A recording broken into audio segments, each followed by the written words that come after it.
तुमचं आमचं हक्काचं न्यूज चॅनल म्हणजे विश्वविशाल न्यूज चॅनल. आजच चॅनलला लाईक करा, शेअर करा आणि सबस्क्राईब करा. या कार्यक्रमाचे प्रायोजक आहेत Kasturi beauty parlour and training centre, Samarth Nagar, Karanjkar hospital जवळ, धाराशिव. संपर्क क्रमांक 860084 1161.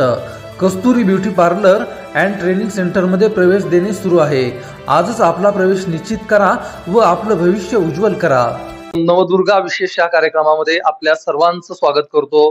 आणि नवदुर्गा विशेष या कार्यक्रमामध्ये आज आपण वैद्यकीय, सामाजिक आणि शैक्षणिक क्षेत्रामध्ये कार्यरत असणाऱ्या वसुधा दिग्गज दापके मॅडम यांच्याशी चर्चा करणार आहोत. मॅडम, तुमचं विश्वविशाल न्यूज मध्ये खूप खूप स्वागत आहे आणि तुम्हाला नवरात्र उत्सवाच्या खूप खूप शुभेच्छा आहेत. नमस्कार. माझ्याकडून पण सगळ्यांना नवरात्राच्या खूप खूप शुभेच्छा. Thank you madam. सुरुवातीला मला तुम्हाला हा प्रश्न विचारायला नक्कीच आवडेल की तुमचं बालपण कसं होतं, बालपण कसं गेलं आणि तुम्ही आज एवढ्या सगळ्या क्षेत्रामध्ये कार्यरत आहात. सामाजिक क्षेत्र असेल, शैक्षणिक क्षेत्र असेल, वैद्यकीय क्षेत्र असेल, अष्टपैलू असं व्यक्तिमत्व आहे तुमचं. तर तुम्हाला या तुमचं बालपणासंदर्भात सांगा आणि परत या सर्व क्षेत्रामध्ये कसं वळलात या संदर्भात आपण काय सांगाल? अं, माझा जन्म परभणीमध्ये झाला. म्हणजे माझी जन्मभूमी मराठवाड्यातच आहे. 4थी पर्यंत शिक्षण परभणीमध्ये झालं. त्यानंतर वडील माझे एसटी डिपार्टमेंट मध्ये इंजिनियर होते, सिव्हिल इंजिनियर. त्यांच्या बदल्या होत होत्या. आई माझी गृहिणी. तर त्यांची वडिलांची ट्रान्सफर झाली कोल्हापूरला. त्यामुळे 5वी ते 12वीचं शिक्षण जे आहे ते कोल्हापूरमध्ये झालं माझं. आणि त्यानंतर कोल्हापूरमध्येच आम्ही सेटल झालो. माझ्या आईचं माहेर कोल्हापूर आहे आणि वडिलांचं गाव तिथूनच जवळ खानापूर म्हणून आहे. आणि त्यामुळं सेटलमेंट होण्यासाठी वडिलांनी तेच ठिकाण निवडलं. कोल्हापूरमध्ये आम्ही स्थायिक झालो. आणि वडिलांचे ट्रान्सफर होत होते. वडील दर 3 वर्षाला वेगवेगळ्या ठिकाणी त्या जात होते. त्यामुळे 12वी पर्यंत तिथं शिक्षण झालं. 12वी मध्ये बोर्डात मध्ये नंबर आला होता आणि मला MBBS करण्याची इच्छा होती. MBBS मध्ये खरं तर आमच्या घरातलं कुणीच नव्हतं. म्हणजे मीच पहिली मेडिकल फील्ड मध्ये जाणारी आमच्या घरातली व्यक्ती, पण इच्छा होती. आणि सुदैवानं ती मार्क चांगले मिळाले. बोर्डाच्या मार्कावर मला ससून हॉस्पिटलमध्ये MBBS ला ऍडमिशन मिळालं पुण्यामध्ये. मग ते शिक्षण तिथं पूर्ण झालं. आणि त्यानंतर मुंबईमध्ये पोस्ट ग्रॅज्युएशनचं शिक्षण घेतलं मी. डिप्लोमा इन गायनेकॉलॉजी अँड ऑब्स्टेट्रिक्स हे शिक्षण झालं मुंबईच्या KEM हॉस्पिटलमध्ये. तिथे सुद्धा गव्हर्नमेंट कॉलेज आहे. त्या ठिकाणी शिक्षण झालं. 2008 मध्ये शिक्षण पूर्ण झालं. त्याच्यानंतर लग्न झालं. त्यानंतर आयुष्यातला सगळ्यात महत्वाचा टप्पा हो तो आला 2008 मध्ये. आणि धाराशिव मध्ये मी 2008 पासून इथे आले. आणि त्यानंतर सुद्धा माझं शिक्षण सुरू होतं. त्याच्यानंतर मी DNB केलं, जे पुढचं पोस्ट ग्रॅज्युएशन आहे ते 2010 मध्ये कम्प्लीट झालं. 2009 पासून मी इथं आम्ही दवाखाना चालू केला. 2009 पासून आपलं हॉस्पिटल आहे. पूर्वी आपण गोरे कॉम्प्लेक्स मध्ये होतो. दापके देशमुख हॉस्पिटल हे नाव होतं. आणि 2014 पासून सह्याद्री मल्टीस्पेशालिटी हॉस्पिटल मध्ये आपण कार्यरत आहोत. म्हणजे वैद्यकीय क्षेत्राचा प्रवास 2009 पासून चालू झाला. शिक्षण आधी होतं, पण प्रवास प्रोफेशन म्हणून वैद्यकीय क्षेत्र जे आहे ते 2009 पासून सुरुवात झाली. आणि तेव्हापासून आजतागायत आपण वैद्यकीय सेवा बऱ्याच पेशंट्सना आपण आपल्या हॉस्पिटलच्या मार्फत सेवा दिलेली आहे. तसेच मी शासकीय जिल्हा रुग्णालय त्या ठिकाणी पण कार्यरत होते. जवळजवळ 7-8 वर्ष त्या ठिकाणी कार्यरत होते. आणि आता जे आपलं गव्हर्नमेंट मेडिकल कॉलेज चालू झालेलं आहे 2 वर्षापूर्वीच आपल्या इथं आलं धाराशिव मध्ये. तिथं सुद्धा मी 2 वर्ष सेवा दिलेली आहे. सध्या काही कारणास्तव तिथं आता सध्या नाही. त्यामुळे पूर्णपणे 100% आपल्या हॉस्पिटल प्रायव्हेट सेवा मी देत आहे. हे झालं वैद्यकीय क्षेत्र. दुसरा विषय तुम्ही म्हटलात ते सामाजिक क्षेत्र. सामाजिक क्षेत्र तसं जर म्हटलं तर सरांच्या मुळे माझा सामाजिक क्षेत्रामध्ये काय म्हणाल योग आला येण्याचा. कारण सर आता आमच्या घरामध्ये शैक्षणिक बॅकग्राऊंड आहे. सासरे माझे प्राचार्य आहेत. आणि त्यांच्यामुळं आपल्या इथं आपण श्री कुलस्वामी शिक्षक प्रसारक मंडळ सुरुवात केली होती 1996 मध्ये. त्याच्या अंतर्गत जे वेगवेगळे कॉलेजेस आहेत ते सासरे बघतात आणि त्यांचाच वारसा सरांनी पुढे चालवलेलं आहे. बरोबर. सरांना सुद्धा त्याच्यामध्ये इंटरेस्ट आहे की वैद्यकीय हो, बरोबरच शैक्षणिक क्षेत्रामध्ये. शिक्षण. त्यामुळं कसं झालं की शैक्षणिक क्षेत्रामध्ये प्रवेश घेतला आहे. त्याच्यामधलं जसं मला जमेल थोडंफार हो. आपण त्याच्यामध्ये प्रयत्न करते मी. असं आहे. आणि सामाजिक क्षेत्रामध्ये सामाजिक जर म्हटलं तर आपलं सह्याद्री फाउंडेशन जे आहे ते हो. 2019 मध्ये आपण त्याची सुरुवात केली. हो, तर त्या सह्याद्री फाउंडेशनच्या अंतर्गत आपण वेगवेगळे उपक्रम राबवले बरोबर. आतापर्यंत की ज्याच्यामध्ये आहे गुड टच बॅड टच, हो, जी आत्ताची खूप गरज आहे हो, हो. की कुठला स्पर्श चांगला आणि कुठला वाईट आहे हो, ह्याची जी जाण आहे ती खूप लहान वयापासून मुलींना आणि किंवा मुलांना सुद्धा मी म्हणेन झाली पाहिजे. बरोबर, ती होत नाही आणि बरोबर. त्यामुळे अत्याचाराचं प्रमाण वाढतं. बरोबर. तर ह्याच्यासाठी आपण काय करतो की आपल्या फाउंडेशनच्या मार्फत हां, वेगवेगळ्या शाळांमध्ये जाऊन हां. तिथल्या विद्यार्थ्यांशी संवाद साधतो बरं, आणि त्यांना ह्याविषयी माहिती देतो. बरं. आणि जर कुठली वाईट घटना झाली तर ती ओळखावी कशी की ही हां, गोष्ट वाईट आहे ह्याची बरोबर. जाण 2 वर्षापासूनच्या मुलींना असणं खूप बरं. गरजेचं आहे असं मला वाटतं. त्याच्यात आम्ही काम करतो. तसंच त्या फाउंडेशनच्या अंतर्गत आता आपण रिसेंटली म्हणजे एक 15 दिवसापूर्वीच आपल्याला सह्याद्री अंकुर शिशुगृह आपण बरं. सुरुवात केलेली आहे. वाह! म्हणजे जी धाराशिवमध्ये इतक्या वर्षामध्ये नव्हती आणि बरोबर. खूप उणीव वाटत होती. हां, हां, हां, हां. तर त्या शिशुगृहाच्या माध्यमातून 0 ते 6 वयोगटातील जी मुलं आहेत, मुली आहेत, की जी हं. बेवारस आहेत हो, किंवा कुमारी मातेला झालेली असतील बरोबर. किंवा जे नकोशी मुलं आहेत हो, किंवा ज्या मुलांचे आई वडिलांचं छत्र हरवलेलं आहे, बरं. अनाथ आहेत, हां. अशा मुलांसाठी आपण एक निवारा उपलब्ध करून दिलेला आहे. अतिशय छान. खरंच तो म्हणजे आणि आता सध्या सुद्धा एक छोटं बाळ आहे. बरं. अक्षरशः 14 दिवसाचंच बाळ काय आहे. बोलता? हो. की त्याची आई तिला मानसिक काही आजार आहे की ती हां. सांभाळण्यासाठी सक्षम सक्षम नाही. नाही. तर असं जे बाळ आहे ते आपल्याकडे सध्या सुद्धा एक आहे की ते पहिलं आपण सुरुवात केली आणि ते बरं. लगेच ते पहिलं ऍडमिशन आपल्याला मिळालेलं आहे की बरं. त्याचं काम काय आहे की शिशुगृहाच्या मार्फत अशी जी मुलं आहेत हो. त्यांना आपण आई वडील मिळवून देतो हक्काचे कायदेशीर पद्धतीनं. बरं. की त्याच्यामध्ये हे शिशुगृह अशा लोकांसाठी उपयोगी आहे की ज्या मुलांना ज्या दाम्पत्यांना मुलं होत नाहीत हां. अशा लोकांसाठी वेगवेगळे उपचार सुद्धा थकले आहेत. बरोबर. तर अडॉप्शन हां. हा एक दत्तक चांगला घेणं पर्याय आहे. दत्तक घेण्यासाठी लिगली आपण शिशुगृहाच्या मार्फत लिगली हे लोक आपलं हक्काचं मूल मिळवू शकतात आणि त्या मुलाला सुद्धा हक्काचे आई वडील आई-वडील मिळवू शकतात. तर हे शिशुगृह आपण आता सुरुवात केलेली आहे. तसंच ह्या फाउंडेशनच्या अंतर्गत किंवा त्याच्या आधीपासून 2011 पासून ते 23 पर्यंत आपल्याकडे चाइल्ड हेल्पलाईन हो, ही एक एनजीओ आपण चालवली बरोबर. आणि त्याचं जे होतं की 0 ते 18 वयोगटातील बेवारस मुलं असतील, हो, बालकामगार आहेत हो, हो. किंवा अनाथ आहेत किंवा हां. ज्यांच्यावर अत्याचार होत आहेत. मग ते बरोबर. घरी होत असतील, घराबाहेर होत असतील. बरोबर. तर हे सगळे जे दुर्लक्षित किंवा निग्लेक्टेड मुलं आहेत त्यांना हेल्प करणारी त्यांना सहकार्य मदत करणारी करणारी. मदत करणारी हो, ती एक हेल्पलाईन होती की त्याचा 1098 हा टोल फ्री नंबर होता. बरं. तर आपण जवळजवळ 11 ते 23 बरोबर. या वर्षांमध्ये तशा मुलांसाठी पण आपण खूप चांगल्या पद्धतीनं आपल्या फाउंडेशनच्या अंतर्गत काम केलं आणि सांगण्यास मला आनंद होतो की त्या अंतर्गत जे आपण आता जसं म्हटलं की हो, हो, छोटी मुलं आहेत हो, ज्यांना कचऱ्यात कुंडीत टाकलेली मुलं सुद्धा अक्षरशः आम्ही आमच्या लोकांनी आणून हां. आमच्या मेंबर्सने आणून त्यांना आपण शिशुगृह जेव्हा आपल्याकडे नव्हतं पंढरपूरला सोलापूरला हो, आपण हो, त्यांना हो.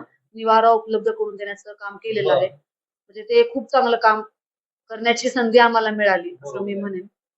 आणि निश्चितच ह्याच्यामध्ये समाज क्षेत्रामध्ये पुढाकार जर घेतला तर डॉक्टर दिग्गज सरांनी घेतला आणि त्यांची खरंच तर इंटरेस्ट आहे आणि त्यांच्यामुळं म्हणजे बरोबर. असं म्हणेन की मला प्रेरणा मिळाली की आपण पण काहीतरी समाजासाठी केलं पाहिजे आणि आपण करू शकतो. बरोबर. हे मला असं त्यांच्याकडून प्रेरणा मिळाली असं मला म्हणायचं. नक्कीच. मला इथं थोडंसं सांगावंसं वाटतंय. याला दुर्गेचं रूप म्हणतात. वैद्यकीय, सामाजिक, शैक्षणिक आणि आताच आपण ऐकलं, की अगदी छोटंसं 14 दिवसाचं बाळ यांनी यांच्या शिशुगृहामध्ये ऍडमिट झालेलं आहे आणि त्याला ते सांभाळत आहेत आणि भविष्यात त्यांना आई-वडील पण मिळतील यासाठी सुद्धा ते प्रयत्न करणार आहेत. जे खरंच अतिशय खूप म्हणजे याला शब्द नाही आहेत खरं तर. अतिशय छान असं काम आहे तुमचं चालू.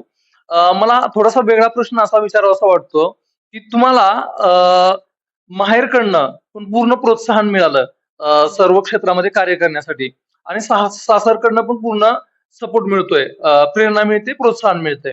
पण तुम्हाला असं वाटतंय का, की आज 21व शतक आहे आणि महिला पूर्णपणे सक्षम झालेली आहे आणि तिनं तिच्या पायावरती उभी आहे. पायावरती उभी आहे असं आपण म्हणू शकतो. पण तिनं तिचे स्वतःचे निर्णय घेऊ शकते. तिनं तिनं तिच्या स्वतःचं करिअर करू शकते. असं काही आहे का? का असं आहे की तिला विचारल्याशिवाय पुढे जाताच येत नाही? अ, निश्चितच म्हणजे आता ज्या पदाला मी आहे, तर हो, त्याला निश्चितच माझ्या आई-वडिलांचा सपोर्ट सुरुवातीपासून राहिलाच आहे. हो. आम्ही तिघी बहिणी आहेत. बरोबर. आम्हाला भाऊ नाही. पण ह्या गोष्टीची उणीव किंवा जाणीव किंवा कमतरता कधी आम्हाला त्यांनी जाणवू दिली जाणून नाही. घेतलं. आणि एक मुलाप्रमाणेच त्यांनी आम्हाला तिघींना सुद्धा आमच्या पायावर उभं केलं. ह्याचं बरोबर, मला बरोबर. खरंच त्यांचा अभिमान वाटतो. नक्कीच. आणि त्यामुळेच मी एवढं शिकू शकले. बरोबर. आणि लग्नाच्या नंतर जर म्हटलं तर सासरकडच्यांनी सुद्धा कधी असं जाणवू दिलं नाही की सून आहेत आणि तुम्ही एखादी बरोबर. बंधनाखाली राहावं हो, असं हो. नाही, की जे तुम्ही योग्य कराल त्याला त्यांनी नक्कीच सपोर्ट केलेला आहे. बरोबर. सरांचा सपोर्ट आहे, हो, घरच्यांचा हो, आहे. हो. त्यामुळेच एवढ्या सगळ्या गोष्टी क्षेत्रामध्ये मी काम करू शकते असं मला वाटतं. आणि आता आपण 2024 मध्ये आहोत, हो. 21व्या शतकात आहोत. हो, बरोबर. मला असं वाटतं की महिला आहेत, मुली आहेत, त्या हो. शिक्षणाच्या दृष्टीनं तर त्यांना खूप सरकारने सुद्धा त्यांना खूप सुविधा उपलब्ध सुविधा करून दिलेल्या आहेत. दिलेल्या आहेत. मुली खूप करिअर ओरिएंटेड झालेल्या आहेत. नक्कीच. आणि मला असं वाटतं की निर्णय पण त्या घेऊ शकतात. बरोबर. म्हणजे ते स्वातंत्र्य खूप जणींना मिळालेलं आहे, की ज्या मुली चांगल्या कुटुंबामधल्या आहेत किंवा हो, हो, ज्यांचे हो. आई-वडील समजून घेणारे आहेत बरोबर. आणि फायनान्शियली सुद्धा स्ट्रॉंग आहे. स्ट्रॉंग आहेत. कारण हो. सगळ्याच गोष्टी मॅटर करतात. बरोबर. असं मला वाटतं, की तुमची खूप इच्छा आहे आणि तुमच्याकडे त्याला सपोर्ट करण्यासाठी पैसा नाही, तर मग त्या इच्छा तुमच्या पूर्ण होऊ शकत नाहीत. नक्कीच. आणि आई-वडिलांचा, घरच्यांचा सपोर्ट पण तेवढाच महत्वाचा आहे. बरोबर. कारण तुमची इच्छा असेल तर त्याला सपोर्ट आणि पैसा नाही, जरी फ्री शिक्षण असेल तर थोडंफार तरी पुढचं शिक्षण घ्यायचं असेल तर पैसा लागतो असं लागतो. मला वाटतं. तर निर्णय घेऊ शकतात. करिअर झालेल्या मुली किंवा शिकलेल्या मुली निर्णय घेतात. पण मला असं वाटतं, की प्रत्येक वेळेस तो निर्णय मग तुम्ही बरोबर असला पाहिजे. बरोबर. बरोबर असला पाहिजे. हां. सगळ्याच क्षेत्रामधला निर्णय ते पण महत्वाचं आहे आणि पुढे चालून त्या निर्णयाला सपोर्ट करणारा तुमचा साथीदार पण मिळाला पाहिजे. बरोबर. असं सुद्धा आहे. आणि स्वातंत्र्य आहे असं मला वाटतं. पण सगळ्याच महिलांच्या बाबतीमध्ये ते नाही. नाही. हे हां. पण तेवढीच खंताची बाब आहे. कारण सगळ्याच मुलींना त्याच गोष्टी समान संधी मिळेल का नाही, हे हो. आपण सांगू शकत सांगू नाही. शकतो. ते म्हणजे व्यक्तीवरती अवलंबून आहे ते. कशा पद्धतीनं ते त्यांना ते व्यक्ती भेटत जाते, त्या पद्धतीनं ते हे होऊ शकतं. बरोबर आहे. मला तुम्हाला हा प्रश्न विचारावासा वाटतोय, की एवढी सगळ्या क्षेत्रामध्ये कार्य करताय तुम्ही. हे कार्य करत असताना कधी तुम्हाला ताणतणाव येतो का? किंवा स्ट्रेस येतो का? किंवा कधी असं वाटलं, की बाबा नको बाबा हे सगळं, दडपण येतंय किंवा नैराश्य आलं का?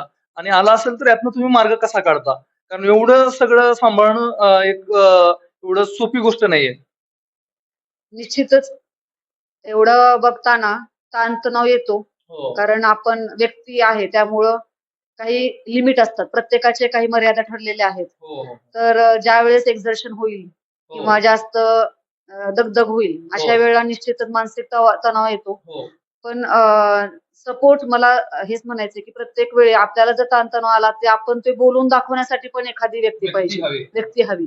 कारण ज्या काही आपल्या गोष्टी मनामध्ये येतात, हो, हो. त्या आपल्याला व्यक्त करण्यासाठी हो. घरामधली व्यक्ती पाहिजे. मग ते आपले घरचे आहेत, हो, माझे हो. मिस्टर आहेत, बहिणी आहेत, आई हो. आहे किंवा मग आपले मैत्रिणी आहेत. मैत्रिणी तर आहेत. ह्या सगळ्या आपल्याला असं मला वाटतं, की आपल्या ज्या ताणतणाव कमी करण्यासाठी की संवाद साधणं खूप महत्वाचं आहे आणि ते वेळोवेळी केले. कधी खूपच टेन्शन आलं तर आपण रडतो. हो, पण हो. ते पण एक व्यक्त होण्याचं माध्यम माध्यमच आहे. आहे. हो. स्ट्रेस रिलॅक्स करण्याचं एक माध्यम आहे असं मला वाटतं. बरोबर. कारण व्यक्ती म्हटलं की त्याला वेगवेगळे हावभाव असणार आहेत. हो, हो. वेगवेगळे त्याचे इमोशन्स असणार आहेत आणि ते व्यक्त झालेच पाहिजे. तरच बरोबर. ते व्यक्ती मानसिकदृष्ट्या शांत राहू शकते किंवा बरोबर. तेवढ्या चांगल्या पद्धतीने पुढे चालून काम करू काम शकते. करू शकतो. तर ताणतणाव आल्यानंतर सुद्धा त्याचं नियोजन मग संवाद झाला. परत प्राणायाम करणे आहे किंवा एक्सरसाइज ह्या गोष्टी रेग्युलर नाही पण अधेमध्ये जसं जमेल तसं चालू असतं. काही ना काहीतरी त्याच्यातून मार्ग आपण स्वतः बरोबर. शोधावा लागतो असं मला बरोबर. वाटतं. आणि महिलांनी स्वतःचं स्वातंत्र्य कसं जपलं पाहिजे, स्वतःला ज्या आवडणाऱ्या गोष्टी आहेत त्या कशा केल्या पाहिजेत, तुम्ही या संदर्भात काय मार्गदर्शन कराल? अ, मला असं वाटतं, की जसं मी म्हटलं, की ताणतणाव आल्यानंतर आपण पूर्ण वेळ कामामध्ये असतो. पण हो. त्या पूर्ण वेळामधून स्वतःसाठी मला असं वाटतं, की दिवसातून 1 तास आपण महिलांनी स्वतःसाठी ठेवला पाहिजे. हां. मग त्या 1 तासामध्ये 1 तास खास व्यायामासाठी असेल असं मला वाटतं, की ज्यामध्ये एक 40 मिनिटं वॉकिंग असेल. मग हं, तुम्ही हं, हं. अजून जास्त एक्सरसाइज जर दुसरा करू शकत असाल, हो, हो. रनिंग असेल तर ते चांगलंच हो, आहे. हो. पण ॲट 40 मिनिटं वॉकिंग केलं पाहिजे. एक 15 ते 20 मिनिटं योगासन आहे, प्राणायाम केलं पाहिजे, की नक्कीच. जेणेकरून तुमचं शारीरिक आणि मानसिक आरोग्य पण तुम्ही संतुलन व्यवस्थित. राखू शकता. आणि एक छंद तुम्ही जोपासला पाहिजे. आपण सगळ्यांनीच महिलांनी मी आवाहन करू इच्छिते या माध्यमातून, की हो. आपला जो छंद आहे, जी गोष्ट आपल्याला आवडते, की लहानपणापासून आपल्याला आवडत होती, हां, पण हां, आता हां. आपण आपल्या बिझी शेड्यूलमधून करू आपण ती शकत गोष्ट नाही. करू शकत नाही. तर त्याच्यासाठी आत्तापासून वेळ द्यावा असं मला वाटतं, की ते जे आहे छंद जर तुम्ही हो. जोपासला, रोज तुम्ही त्याचं जर प्रॅक्टिस केली, तर निश्चितच तुम्हाला तुमच्या रेग्युलर ताणतणावातून बाहेर यायला मदत होईल आणि आपला एक मनासाठी स्ट्रेंथ वाढवण्यासाठी पण ते छंद जो आहे, तो नक्कीच आपल्याला उपयोगी ठरू शकतो असं मला वाटतंय. म्हणजे आपल्याला जी आवडणारी गोष्ट आहे, कुणाला कविता करायला आवडत असतं, कुणाला संगीत ऐकायला आवडत असतं, तर ते छंद पण महिलांनी जोपासले पाहिजे. ना की फक्त संसार आहे की संसारच केला पाहिजे असं नसायला पाहिजे. मॅडम, मला तुम्हाला थोडासा वेगळा प्रश्न विचारायचा आहे. आत्ताच आपण वातावरण बघतोय. निर्भयासारख्या घटना खूप मोठ्या प्रमाणामध्ये घडताय आणि तुम्ही पण त्या क्षेत्राशी निगडीत आहात आणि तुम्ही ते कार्य करताय. म्हणजे तुम्ही ज्या पद्धतीने मगाशी सांगितले, की गुड टच, बॅड टच हे तुम्ही शिकवताय. अगदी 2 वर्षाच्या मुला-मुलींना पण शिकवताय. पण ह्या निर्भयासारख्या घटना ज्या आहेत, त्या खूप मोठ्या प्रमाणामध्ये मीडियाच्या माध्यमातनं आता उघड होताना दिसत आहेत. अ, तर ह्या संदर्भात तुम्ही काय सांगाल? याला जबाबदार कुणाला धराल? आणि याच्यावरती मुलींनी कशा पद्धतीनं मात केली पाहिजे? महिलांनी कशा पद्धतीने मात केली पाहिजे? अ, सध्या लैंगिक अत्याचार आहेत. मग लैंगिक अत्याचाराची व्याख्या सुद्धा पॉक्सोच्या अंतर्गत खूप व्यापक झालेली आहे. बरं. तर अशा घटना सोशल मीडियामुळे मला असं वाटतं, की आता ते दिसतात. दिसतात. हां. दिसतात. म्हणजे पूर्वीपासून या होत होत्या. नाही बरोबर, असं नाही. बरोबर. पण त्या आता सोशल मीडिया असेल, Facebook आहे, WhatsApp आहे, ह्या हो. गोष्टींमुळे त्या माहीत जास्त झाले. माहीत होत आहेत हो, लोकांना. हो. अवेअरनेस जास्त होत आहे. बरोबर. तर जबाबदार जर म्हटलं तर मला असं माझं असं वैयक्तिक मत आहे, की ह्या गोष्टीसाठी एक एकंदरीत समाज जबाबदार आहे. बरं. समाजामधले सगळेच घटक जबाबदार आहेत असं मला म्हणायचंय, बरोबर. की अत्याचार हे जास्त प्रमाणात मुलींवरच होतात आणि बरोबर. त्या मुलींचं वयाचं सुद्धा आता भान राहिलेलं नाही लोकांना. बरोबर, बरोबर. जसं मी म्हटलं, की आपण अवेअरनेस 2 वर्षापासून हो, का हो, करतो? हो. कारण अक्षरशः लहान-लहान मुलींवर सुद्धा हे अत्याचार हो, हो. व्हायला लागलेत.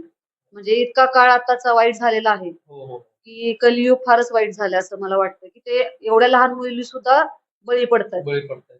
तर ह्याला मला असं वाटतं, की कुठून तरी आपल्या कुटुंबातून आपण ह्याची करायला सुरुवात हवी. करायला हवी, की कुटुंबात आपण काय म्हणतो आपला जो समाज आहे, पुरुषप्रधान संस्कृती हो, आहे. हो, हो. तर आपण लहानपणापासूनच आपण ऐकत आलेलो आहोत, की आपण घरामध्ये सुद्धा मोठ्या घरातल्या पुरुषांना जास्त मान देतो किंवा बरोबर. हां. आणि बायका ज्या आहेत, ते सतत कामामध्ये असतात. म्हणजे बरोबर. पूर्वीपासूनची जास्त घरामध्ये अशी हो, हो. परिस्थिती असते. तर आणि जी बंधनं असतात, ते घरामधल्या मुलीवर जास्त असतात. बरोबर. आणि सवयी सुद्धा चांगल्या सवयी मुली मुलीनं लावाव्यात, असं इन जनरल सगळ्यांची आहे. आहे हो. पूर्वीपासूनच. तर मला असं वाटतं, की मुलगा आणि मुलगी आता एक स्त्रीरोग तज्ञ म्हणून मी असं म्हणेन, हो, की हो. आता जेंडर इक्वॅलिटीचा काळ चालू आहे. बरोबर. स्त्री-पुरुष समानता आपण म्हणतो. बरोबर. तर मी प्रत्येक वेळेस सगळीकडे बोलताना पण हेच सांगते, की आपण घरातल्या मुलींना तशी कामं सांगतो. हां, हां. मुलींना जी कामं सांगतो, ती मुलांना पण थोड्याफार प्रमाणामध्ये कामाची पण सवय असली पाहिजे. बरोबर. म्हणजे आताचा काळ असा आहे, की मुलांना सुद्धा लग्नाला मुली मिळत नाहीत. नाहीयेत. मग हो. पुढचा काळ असा आहे, की इक्वॅलिटी जी आहे, करियर हो. ओरिएंटेड मुली जी आहेत, हो, ती हो. अपेक्षा करतात, की मी जे काम करते ते मुलांनी सुद्धा करावं. नक्कीच. तर ही समानता येण्यासाठी मुलांना जड जाऊ नये. काम त्यांना सवय पाहिजे आणि जसं आपण मुलींना म्हणतो, की बाबा तू हे कर तू संध्याकाळी जास्त वेळ बाहेर राहू हां, हां, नकोस हां. किंवा तू हे करतेस हे चुकीचं आहे. हो. तू असे कपडे घाल किंवा हो. तू असं कर. हो, हो. ह्या ज्या आपण मुलींना जे सांगतो, ती हो. चांगल्याच गोष्टी आहेत. कारण मर्यादा ही काही प्रमाणात चांगलीच असते. कारण त्या बरोबर. चांगले सवय लागते आपल्या बरोबर. आयुष्याला. तर बरोबर. ह्या मर्यादा आपण मुलांना सुद्धा घालून दिल्या हां. पाहिजेत, हे मला वाटतं. हां, हां. की बाबा तू जास्त वेळ बाहेर जाऊ नको, हा. किंवा मुलगा आपला एक स्पेसिफिक वयानंतर, तरुण वयानंतर जी हो. बिघडण्याचं वय आहे त्या हो. वयामध्ये आपला मुलगा कुठं हो. जातो, कुठल्या हो. मित्रांबरोबर बसतो, किंवा हो. काय काय करतो, मोबाईल मध्ये काय खेळतो, काय हो. त्याच्या वाईट सवयी आहेत, ह्या गोष्टीवर आई वडिलांचं नियंत्रण असणं. असणं खूप गरजेचं आहे. बरोबर. आणि त्यासाठी एक संवाद जो आहे हो. त्या झाला पाहिजे.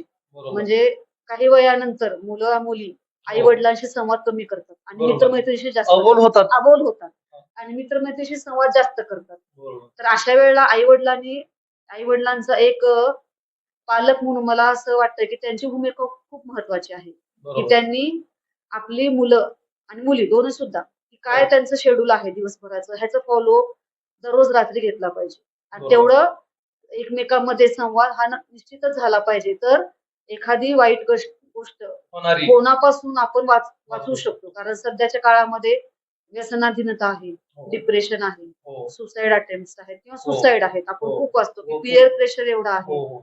आणि कॉम्पिटिशन वाढलेली आहे की वाढलेलं ह्या आहे. खूप वाईट घटना आता बरोबर. फेस आपण आणि करतो. गरजा वाढलेल्या आहेत. गरजा वाढलेल्या आहेत. हो. गरजा वाढलेल्या आहेत आणि खूप गोष्टी जवळ आल्यात. हा, हा. पण मुलांना सगळ्याच गोष्टी पाहिजे आहेत. पाहिजेत आणि मिळत नसल्यामुळं मग ते हा मानसिक. मिळत नसल्यामुळं किंवा त्यांच्या इच्छा आकांक्षा पूर्ण होत नसल्यामुळं किंवा हा, हा. अपेक्षित गोष्ट पूर्ण झाली नाही की मग त्यांना डिप्रेशन फार लवकर येतं. बरोबर. पूर्वी आपल्या काळात एवढं होत नव्हतं. नव्हतं. हा. आणि मोबाईल असण्याचे हे दुष्परिणाम आहेत असं मला वाटतंय की बरोबर. मोबाईल नसताना आता आपण ज्या काळात होतो हो. हो. हो. तेव्हा आपण कमी साधनांमध्ये आपण खूप समाधानी होतो. समाधानी होतो.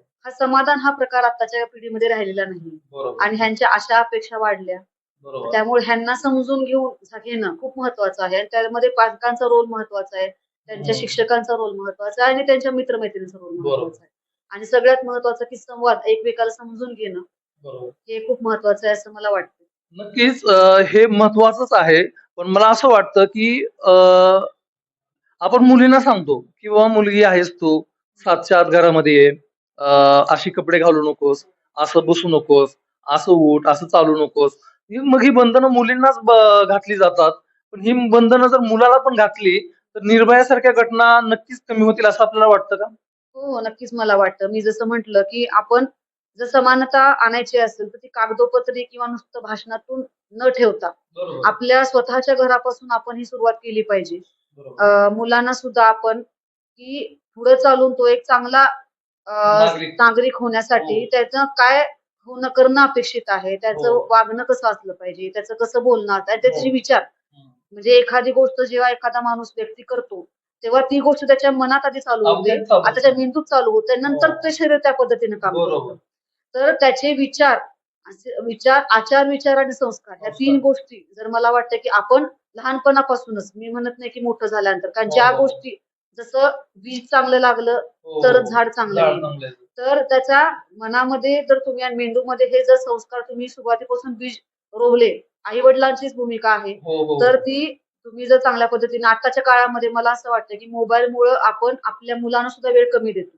नक्कीच. तर हा विषय पण खूप महत्वाचा आहे की आपण रोज वेळ खास फक्त आपल्या स्पेशली आपल्या मुलांना जर दिला आणि त्याच्यामध्ये सगळे आपले जे विचार आहेत, चांगले विचार त्याच्या मनामध्ये जर आपण उतरवले, तर मला असं वाटतं की निर्भयासारखे प्रकरण होणार नाहीत बरोबर. आणि आपल्या मुली पुढच्या सुद्धा सुरक्षित राहतील. नक्कीच. आणि मुलींना तर आपण सांगतो, पण मुलींच्या दृष्टीने मला असं वाटतंय की एखादा अत्याचार झाला, हा, तो हा, सहन न करता हा. त्याचा प्रतिकार करता आला पाहिजे. मग तो बरोबर. प्रतिकार करण्यासाठी तुम्ही शारीरिकदृष्ट्या पण सक्षम पाहिजे, तुम्ही व्यायाम केला पाहिजे, तुमचं शरीर तेवढं मजबूत Strong झालं पाहिजे. पाहिजे आणि तुम्ही संरक्षण सेल्फ डिफेन्सचे धडे घेतले पाहिजे. बरोबर. एखादा डान्सचा क्लास करू नका बरोबर. असं मला वाटत. एखादी रांगोळी काढू नका. पण तुम्ही कराटे असेल, तायक्वॉन्डो असेल, लाठीकाठी असेल, जसं शिवाजी महाराजांच्या काळामध्ये बायका सुद्धा लढाया लढल्या हो. ना, तसं आताच्या काळात मला असं वाटतं की ही लढाईच आहे. हो. आणि आताच्या मुलींनी सुद्धा झाशीची राणी झालं पाहिजे, तिनं तलवार हाती घेतली पाहिजे. आणि हे काळाची गरज आहे असं गरज वाटतं. आहे. आता काळाची गरज आहे आणि आता नवरात्र चालू आहे. हो. जसं तुम्ही म्हटलात की देवीची वेगवेगळी रूपं आहेत. हो. महिषासुरमर्दिनी आहे की जिनं हो. राक्षसाला ठार पायाखाली मारलं. तुडवलं. ज्या राक्षसानी दुष्ट कर्म करत होते अशा राक्षसाला देवीनी मारलं म्हणून देवी ही चांगलं रूप मानतो आणि राक्षस आपण वाईट रूप मानतो. हो. तर आता असं मला वाटतंय की नवरात्रीच्या निमित्तानं मी म्हणेल की तुम्ही तुमच्या मुलींना तुम्ही तिला सौंदर्यवती बनवू नका. पण तुम्ही तिला रणरागिणी बनवा आणि ही नक्कीच काळाची गरज आहे की तिच्यावर जो वाईट नजरेने बघेल, हात लावायची तर लांबचीच गोष्ट आहे. वाईट नजर सुद्धा मुलींना कळली पाहिजे आणि त्या वाईट नजरेनं सुद्धा बघितलेलं तुम्ही त्याच वेळेला जर ते नजर जर ठेचली तर ती पुढे त्याचा वाईट जास्त परिणाम घातक होणार नाही असं मला वाटतंय. आणि शस्त्र उचलण्याची गरज आता आलेली आहे, कारण आपल्यासाठी कुणीच नसतं, आपणच आपल्यासाठी खंबीर झालं पाहिजे असं मला वाटतं. तर निश्चितच निर्भया प्रकरण होणार नाही. Prevention is always better than cure. तर तुम्ही प्रिव्हेन्शन करण्यासाठी मला असं वाटतंय की त्यांनी आपण स्वतः खूप स्ट्रॉंग झालं पाहिजे, फिजिकली असेल मेंटली असेल. आणि जरी एखादी वाईट घटना झाली तरी तुम्ही असं कोशात न राहता त्याच्यातून बाहेर लवकरात लवकर कसं निघता येईल आणि माझं पुढचं आयुष्य मी कसं चांगलं करेन आणि स्वतः स्वावलंबी कशी होईल आणि त्याच्यावर कशी मात करेन, की माझं जरी वाईट किती आपण म्हटलं, किती आपण प्रतिकार केला, काही घटना होतात, त्याला बऱ्याच परिस्थिती काय म्हणतात त्याला परिस्थितीवर अवलंबून असतात. काही गोष्टी आपण किती प्रतिकार केला तरी काही गोष्टी होतात, पण त्याच्यामधून डिप्रेशन मध्ये तसं नाही जायचं आणि आपण त्याच्यातून परत कसं भरारी घ्यायची हे पण कळलं पाहिजे. की खरं तर विश्व विशाल न्यूजच्या या भागामध्ये डॉक्टर वसुधा दिग्गज दापके मॅडम यांनी अतिशय छान असा संवाद साधलेला आहे, अतिशय छान असं मार्गदर्शन केलेलं आहे. आणि खरं तर या त्यांनी केलेल्या मार्गदर्शनाचा नक्कीच पालकांनी सुद्धा विचार केला पाहिजे. त्यांनी वेगवेगळ्या पैलूंचा याच्यामधनं उलगडा केलेला आहे. मॅडम, तुम्ही एवढ्या छान संवाद साधलेला आहे, एवढं छान मार्गदर्शन केलेलं आहे, त्याबद्दल विश्व विशाल न्यूजची संपूर्ण टीम आपली खूप खूप आभारी आहे. आणि तुम्हाला नवरात्र उत्सवाच्या परत एकदा मनापासून शुभेच्छा. आणि त्याबरोबर तुमच्या सामाजिक, शैक्षणिक आणि वैद्यकीय क्षेत्रासाठी सुद्धा खूप साऱ्या शुभेच्छा आहेत. आणि तुमचं काम जे आहे ते असंच भरभराटीला जाऊ आणि पुढच्या नवरात्र उत्सवामध्ये आणखी काहीतरी वेगळं आम्हाला तुमच्याकडनं पाहता यावं ही सदिच्छा व्यक्त करतो आणि आपण इथंच थांबूया. धन्यवाद. तर विश्व विशाल न्यूज वरती आपण अशाच नवनवीन मुलाखती पाहत राहणार आहोत. आणि त्या पाहण्यासाठी तुम्हाला काय करायचं माहितीये का? सगळ्यात अगोदर विश्व विशाल न्यूजला सबस्क्राईब करायचंय, बेल आयकॉनला क्लिक करायचंय. बेल आयकॉनला क्लिक केल्यामुळं आपल्याला प्रत्येक व्हिडिओचं नोटिफिकेशन येणार आहे आणि त्यानंतर आपण विश्व विशाल न्यूज वरती प्रत्येक बातमी पाहू शकणार आहात. आणि त्याचबरोबर तुम्ही जर हा व्हिडिओ फेसबुक पेजला पाहत असाल तर विश्व विशाल न्यूजचं फेसबुक पेज देखील नक्की फॉलो करा. आपण इथंच थांबूयात. धन्यवाद. तुमचं आमचं हक्काचं न्यूज चॅनल म्हणजे विश्व विशाल न्यूज चॅनल. आजच चॅनलला लाईक करा, शेअर करा आणि सबस्क्राईब करा.